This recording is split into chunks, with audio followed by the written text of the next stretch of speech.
दिया कि हम तो आतंकवाद के खिलाफ तो हमारी लड़ाई है ही है, पर हमने ये भी कहा रीजनल, हमने कहा संप्रभुता और regional entity of the country, हमने दोनों चीज बात की, हमने बैलेंस स्टैंड लिया।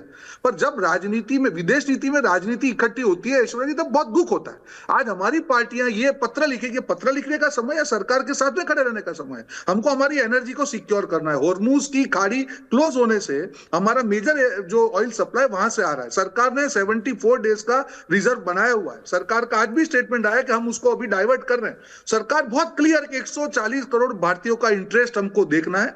ये समय नहीं है कि हम लोग एनालिसिस करें, ये समय नहीं है कि हम राजनीति करें। आप लोग कर लीजिए राजनीति, बहुत समय है, पूरा 364 दिन आप राजनीति कर रहे हो। जब युद्ध का समय है तब देश की सरकार के साथ में खड़े रह के 140 करोड़ भारतीयों के बारे में सोचने की जगह आपको राजनीति करते शर्म आनी चाहिए, खत लिखते हुए शर्म आनी चाहिए। आप बात कर रहे हैं ईरान के जिस नेता की हत्या हुई, वो दो तरीके से थे, वो धर्मगुरु भी थे और वहां के रूरल भी थे, जहां पे 30,000 लोगों की हत्या हुई। वो भी थे, वो ईरान था जिसने हमास को सपोर्ट किया, जहां पे एक हजार से ज्यादा लोगों को मारा गया। रोहन जी, आप इंटरनेशनल, आप एक इंटरनेशनल एक्सपर्ट भी हैं, आप इकोनॉमिक्स पे भी ध्यान रखते हैं, आपकी नजर रहती है। ईरान का अभी एक हिंद महासागर में, in the Indian ocean, yes, एक शिप गिराई गई है, यूएस ने गिराई है, 100 से ज्यादा उसके लोग मारे गए हैं। यह चीज ग्लोबल होने के ब्रिंक पे है, ब्रिंक यानी कगार पे है।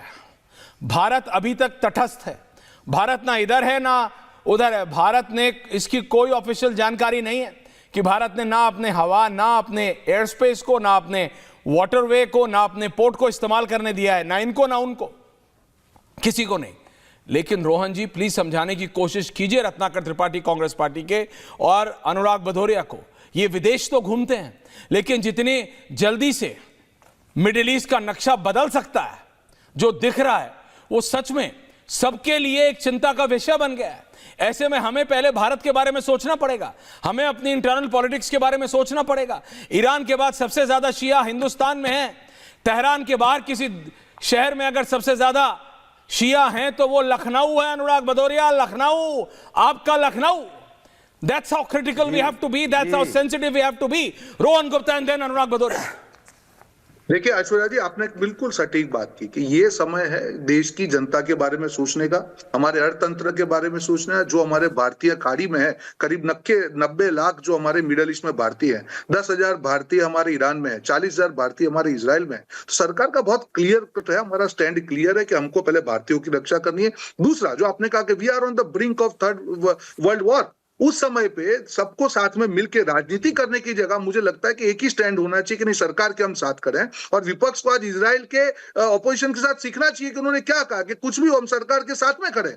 जब मोदी जी वहां गए, जब विपक्ष ने वहां पे उस टाइम पे भी विवाद किया, तभी उन्होंने क्या कहा, नहीं हम सरकार के साथ में, हमारा विरोध इंटरनल हो सकता है पर जब मोदी जी की बात है हम उनका रिस्पेक्ट करते हैं। तो इस समय पे खतबाजी करके ये सब करना मुझे नहीं लगता योग्य है। जब सरकार एक stand, Anurag Bhadauria, what is your view point? देखिए रोहन गुप्ता क्लियरली बात कर रहे हैं, रोहन गुप्ता सीधा सीधा बात रख रहे हैं। अनुराग भदौरिया जी, आप भी भली बात समझते हैं इंटरनल और एक्सटर्नल, आखिरकार प्रोफेसर हैं आप भी।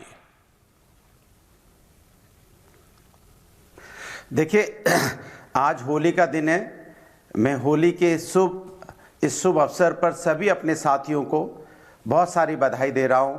और मैं चाहता हूं ऐसे ही जैसे होली का रंग होता है, तरह तरह के रंग होते हैं, उसी रंग के विचारों से हम एक दूसरों को पूरे साल तक एक दूसरों को शेयर करते रहे, यही मेरी शुभकामनाएं हैं।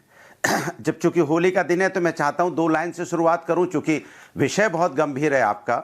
और गंभीर विषय में शुरुआत करने के पहले थोड़ा, चूंकि देश में चारों तरफ रंगों का त्यौहार खेला जा रहा है, हालांकि हमारे काफ़ी लोग बाहर फंसे हैं तो लोगों में तकलीफ और दर्द तो है, लेकिन उसके बावजूद भी होली का त्यौहार है, लोग होली खेल रहे हैं। तो मैंने कहा 2 लाइन तो ऐश्वर्या जी होनी चाहिए, तभी माहौल सही रहेगा और चर्चा भी अच्छी होगी और सार्थक होगी।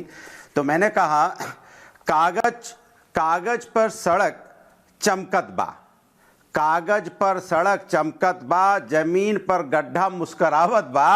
अब मनोज बाबू के गाने में विकास दौड़त बा, जनता पूछत बा नौकरी वाला गाना कहाँ बा।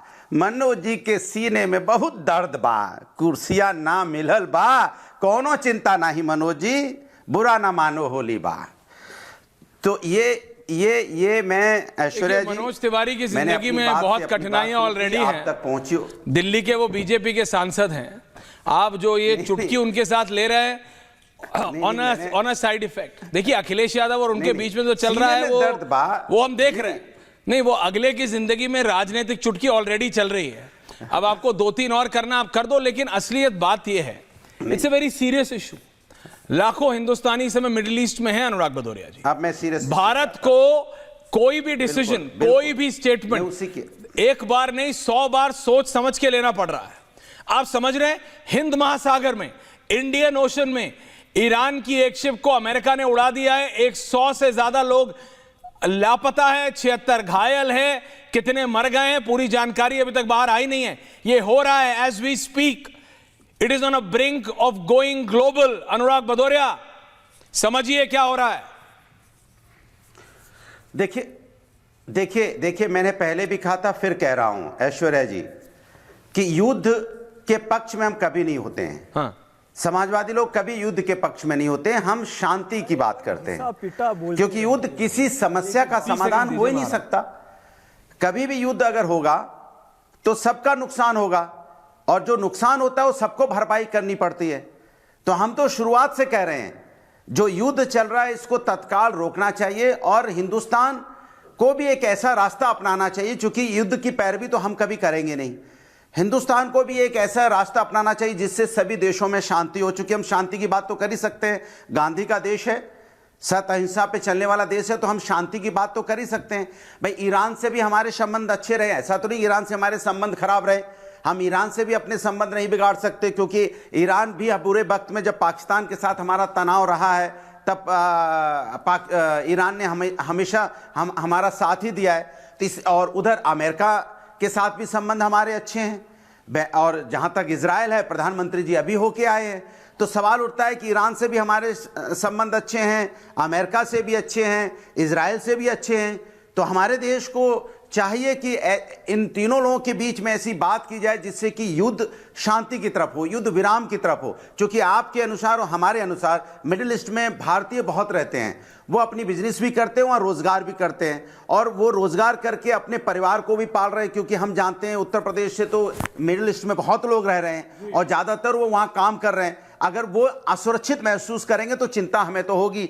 तो उनकी चिंता भी हमें अपनानी चाहिए, सरकार को हमारे लोगों की भी चिंता होनी चाहिए, जो मिडिल ईस्ट में हमारे, जिस तरह से अबू धाबी में, ओमान में, कतर में, दुबई में हमारे अपने लोग फंसे हैं। ये भी हमारा चिंता का विषय है। जो रईस लोग हैं वो तो चार्टर लेके आ जाएंगे, सुना हमने 3.5 करोड़ का चार्टर भी लेके लोग टिकट लेके आ रहे हैं। लेकिन हमारे जो गरीब साथी हैं, जो वहाँ रोजगार करते हैं, वो तो असुरक्षित हैं। उनकी चिंता तो सरकार को होनी चाहिए, हम सबको होनी चाहिए। अब उनको कैसे हम सुरक्षित रखें, कैसे वहां पे उनको सुरक्षित व्यवस्थाएं रहें, कैसे वहां पे हम ईरान से या अमेरिका या इजराइल से बात करके ये सुनिश्चित करें कि भाई वो हमारे लोगों पे वहां किसी तरह का अत्याचार ना हो पाए, किसी तरह से मुसीबत में ना आए। ये आपको लगता है भारत सरकार ये नहीं कर रही? जिम्मेदारी आपने जो इतना ज्ञान दिया प्रोफेसर साहब, आपको लगता है कि भारत सरकार ये नहीं कर रही? चाहिए।